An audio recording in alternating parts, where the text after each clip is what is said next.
మామూలుగా వాళ్ళే అన్న ఎస్ఆర్హెచ్ ఈశాన్ కిషన్ దుమ్ము లేపిండు.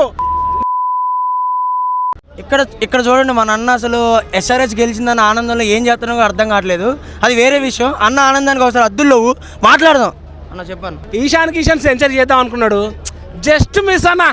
నీ అమ్మ అసలు అయిపోయేది తెలుసా. ఇద్దరు బౌలర్లు బౌలింగ్ బాగా వేశారు కదా వాళ్ళ ఇద్దరు. అసలు మామూలు బౌలింగ్ కాదు భయ్యో, నా జీవితంలో చూడలే అలాంటిది.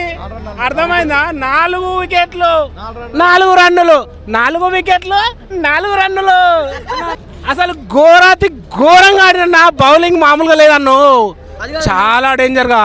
నేను అనుకోను ఈ మ్యాచ్ పోతుందేమో అనుకున్నా. వచ్చేటప్పుడు దేవునికి మొక్కొచ్చిన, దేవుడా ఎస్ఆర్హెచ్ గెలవాలి దేవుడా అని మొక్కొచ్చిన.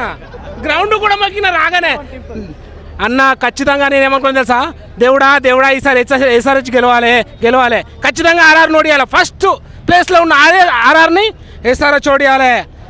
అది కదా మన గొప్పతనం. అంతే కదా. అదే జై ఎస్ఆర్హెచ్. ఎవరు దగ్గర అన్న తగ్గేటట్లేడు మరి.